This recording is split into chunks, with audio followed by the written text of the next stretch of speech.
大家好，我是邱平。《西游记》相信大家是熟悉的，不能再熟悉了。基本上大家都是从小看到大的。里面主要就讲述唐僧去西天取经的故事。尽管说是一部神话影视剧、神话故事，不过呢，在现实当中确实有原型的。最典型的就是唐僧的原型，就是唐朝初年的一位和尚法师唐三藏。那么在陕西这一块啊，留下了很多唐三藏的足迹。今天我们来的是陕西铜川这一块，这里呢有两处跟唐僧有关，一个呢是唐僧当年在这一处啊亲手栽种了几棵树，还有一点呢是唐僧晚年在玉皇宫这边隐居，并且呢是在这边去世，也就是说他晚年都是在这里生活。今天呢我们主要就是来这两处看一看，寻找一下唐僧当年的足迹。我们先去看一看唐僧种植的树木，然后再去看一看唐僧晚年生活的地方。现在这里呢属于陕西宜君的一个乡村，这个树呢是叫做梭罗树。唐僧去西天取经可以说是历尽千辛万苦，不过呢他回来的时候就相对来说简单，因为去的时候啊人比较少，而回来的话人就非常多，已经组成了一个庞大的团队。按照史料记载，其实也可以说是按照《大唐西域记》记载，因为这本书是当时唐僧回到西安、回到玉华宫这一边，他口述，由他徒弟描写记录，讲述的是他去取经的一些过程，遇到哪些事。在公元645年，玄奘法师，也就是唐僧，历尽千难万险，从天竺国，也就是印度学成归来。除了带回大量的经书宝典之外，他还随身携带了3棵梭罗树上的梭罗籽。在公元648年，唐太宗李世民啊，在玉华宫召见玄奘法师。为什么会是玉华宫呢？主要是玉华宫这边气候非常好啊，你包括宜君这一块呀，也是一个避暑胜地。那么当时李世民还有后面的李治，他们都在玉华宫待过。那玄奘在觐见唐太宗时，恰逢李世民的马呀遭遇绝症，生命垂危。李世民啊爱马心切，坐卧不宁。当时的御医啊也没有办法，不见成效。因为李世民确实是很爱马嘛，毕竟是一个马上天子。你像他的陵墓前面还有昭陵六骏。当时唐僧见状，随即呢就呈上了一颗梭罗种子，说这个可能有效果。于是这个种子研成粉末，调成汤给马喝，结果马上就痊愈了。唐太宗龙颜大悦，非常高兴，惊叹这个梭罗种子啊很神奇。于是呢就赐2块宝地给玄奘去种植梭罗树。一个呢是在玉华宫，一个呢就是我们今天来的宜君的一个小山村。这一块当时是唐朝的御马场，就是养马的地方。得到了唐太宗的赏赐之后，唐僧就把这2颗种子种下了。一颗就是种在玉华宫那里，是唐僧晚年翻译经书的地方，等一下我们会去看。另外一颗呢就是种植在今天我们来的这个地方，树木呢就是眼前看到的，非常气派吧。按照记载大概是1360年了。这一棵树呢是现在剩下唯一的，在玉华宫的那一棵在上个世纪96年说是仙逝了。大家仔细看看这个树，非常气派，感觉是有点与众不同，敞开了一样。它的高度大概是20来米，胸围大概是3.6米，整个树叶面积覆盖的话大概是600多平米。梭罗树一般是5月开花，9月成果，花白芬芳。你如果稍微站远一点看这棵树啊，非常有意思。它像佛塔，也像烛台，果分阴阳，半红半黄，甘如生碧，叶似佛掌，花开时节，景观奇美。特别是像满树佛手，礼捧烛台，祈福人间，护佑众生。像这样看，这棵树确实算得上是与众不同。而旁边的树木呢，完全是笔直上去，好像很多树木都是如此，跟这个梭罗树区别就有了。这是1300多年前唐僧亲自种的树，现在全世界就只有这一棵了，非常珍贵的。看完了那个梭罗树，我就来到了玉华宫，两者的距离其实不是太远，直线的话可能就10多公里。这个玉华宫就是唐僧晚年生活的地方，在这里翻译经书，在这里生活，最后呢也是在这里去世。所以说这一块肯定是有很多唐僧的足迹。我们沿着这个山路往前走，前方写了一个速成院遗址，这个地方是属于玉华宫的一部分。因为当时玉华宫是很大的，有很多殿宇，就像故宫有很多殿宇是一样的道理。这个地方非常隐蔽啊，来这一块的人确实是比较少。大家来陕西了解唐僧的故事，可能很多人会去西安大雁塔那里转一转，很少有人来这个地方。可能也确实是很多人不知道唐僧晚年在这里生活，也是在这里去世的。这一块就是速成院遗址了。它最早的时候不叫速成院，是叫速成殿，是整个玉华宫10殿5门中一座比较有名的建筑群。在公元651年，也就是李治当皇帝的第2年，他就下令把玉华宫改成玉华寺，可能就是为了让唐僧过来做准备。为什么会这样呢？在当时李治呢是非常信奉佛教，其实不光李治啊，唐王朝的上层很多都信奉佛教，主要是由于唐僧就是玄奘，他去西天取经的故事很激励人呐，一个人过去带来这么多的成果，并且呢是历尽的艰辛万苦，走过了几百公里的那个沙漠，非常了不起啊。那么在当时唐僧回到中土大唐之后，他就基本上是在西安的大雁塔翻译经书。不过大家都知道，西安关中夏天是非常炎热的，那皇族包括李治之前的李世民，他们都会去一些地方避暑。你像这个玉华宫就是如此，在隋唐时期啊，玉华宫都是作为皇家园林、皇家宫殿用来避暑的。那么当时作为玄奘法师的小迷弟，唐高宗李治呢，就觉得让唐僧这样一大把年纪在大雁塔翻译经书有点炎热，于是呢就想给他找一个比较舒服的地方，最后呢就把玉华宫改成玉华寺，让唐僧来这里修行翻译经书。于是到了公元659年，李治呢就要求唐僧来这个玉华宫这边，于是玄奘法师就带领他的4大徒弟以及一些高僧来这里翻译经书。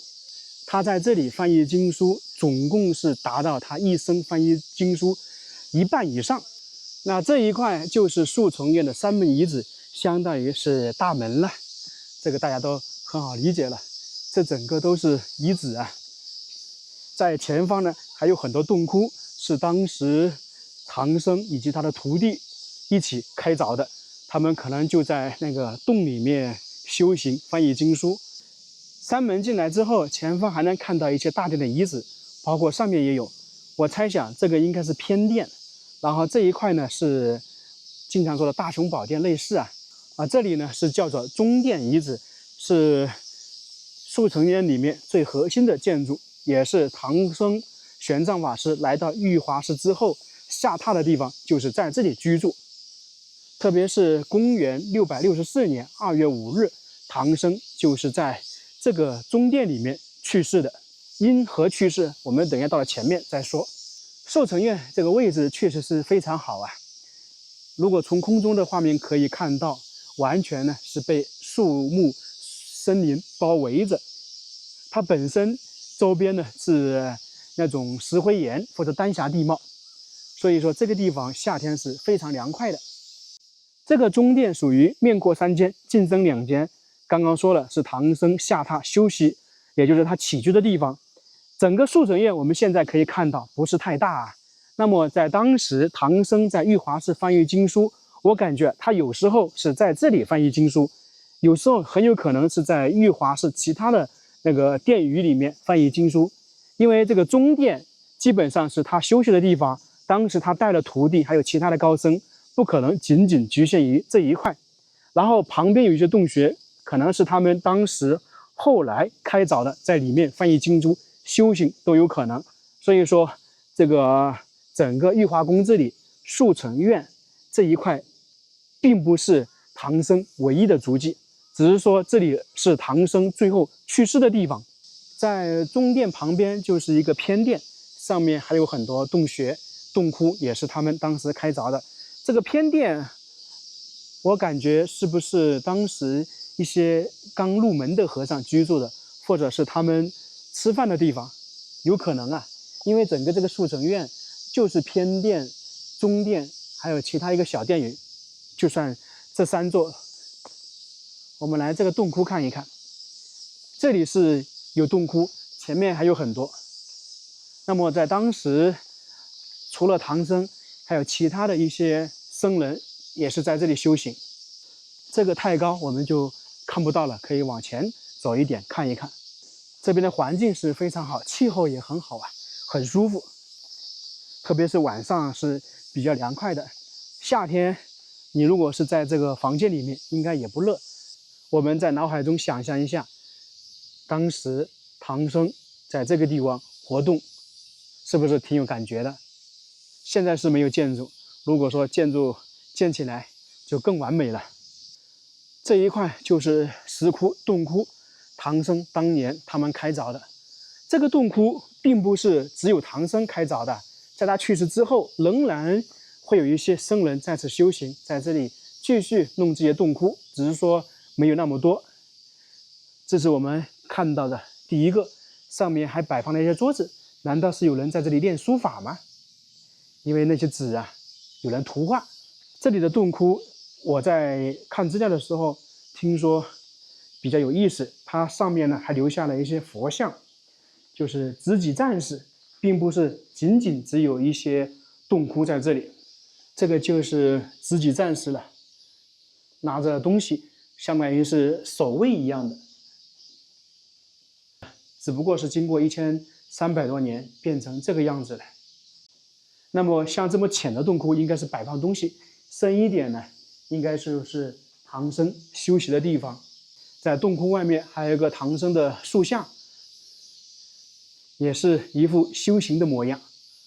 这些洞窟还是挺多的，好多那种那个石像啊，它是直接在这个崖壁上面开凿的，就跟那些各大龙门石窟、云冈石窟一样的，只是说没有那么好看，没有那么完整。我估计啊，当时这个上面是有很多的，只是说经过1300多年有所损坏了。最后一个洞窟比较大，我猜想应该就是当时唐僧修行的地方。毕竟唐僧当时是要盘坐在这里，那么有时候他也会在这里看经书，这个算起来是比较大的，算起来作用是比较大的。在这个墙壁上面，现在还看到很多人留了名字啊，基本上算是到此一游了。反正你不管去哪个地方都能看到这些，我觉得这都是不太文明啊。这里是唐僧日常修行的，也有可能有时候他的徒弟也会在这里修行。我们在《西游记》中可以看到唐僧是有徒弟，而在现实当中的玄奘法师，他也是有好几位徒弟的。唐僧和徒弟生前在一起修行，一起翻译经书，死后呢，他们也确实是葬在一起。我们再来这里再看一下，当时开凿这些洞窟，估计也是花费了大量的时间和精力的。他是先开凿了一条通道出来，然后在里面又弄洞窟，还是比较难的。估计唐僧也亲手开凿了这些洞窟啊。所以我们可以这样说，唐僧晚年在这里生活的4年时间里面，不光是翻译经书，还有呢开凿了洞穴。这些洞穴可能就是在第1年里面完成了，后面就是在这一块翻译经书啊。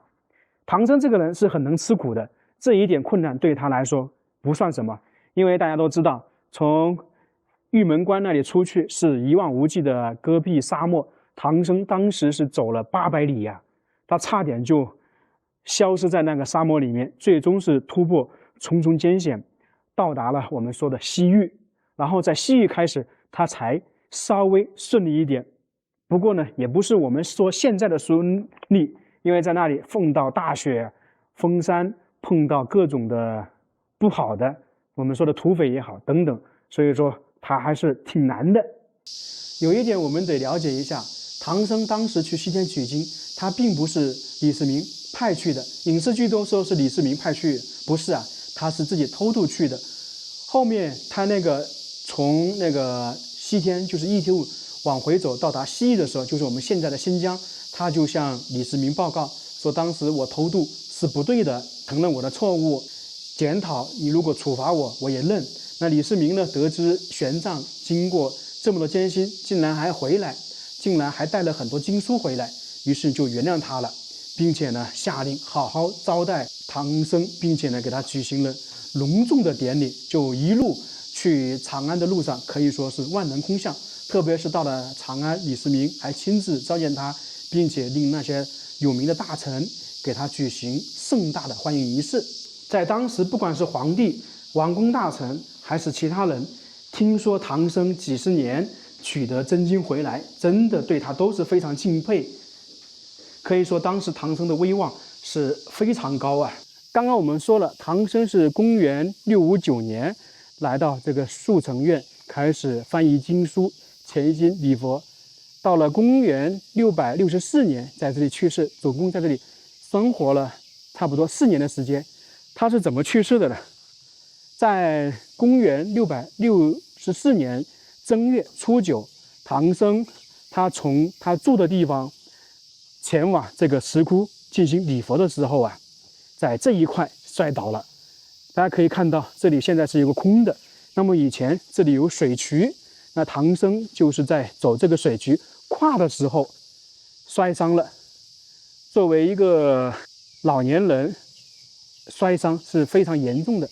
你说现在一个老人摔了也比较严重，那摔了之后身体呢就一直不见好转，而且是慢慢严重。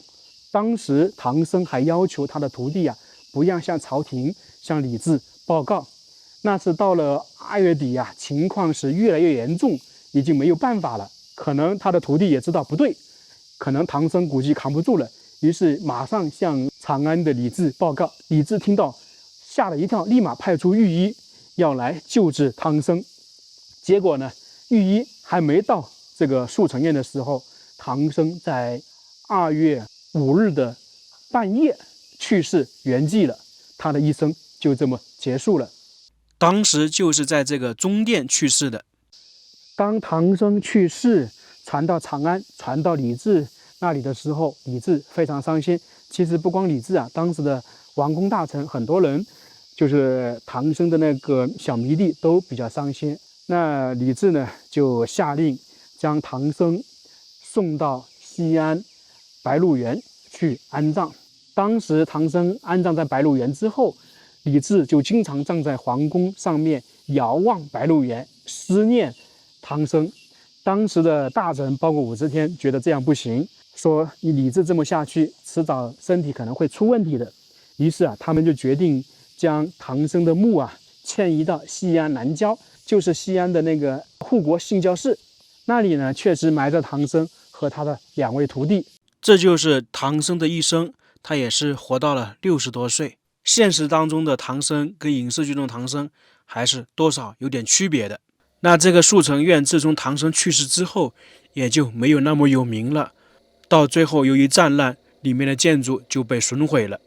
今天我们看了一下速成院，也算是曝光了一下唐僧往年生活的场景。那这个视频我们就到这里了，非常感谢大家，我们下个视频再见。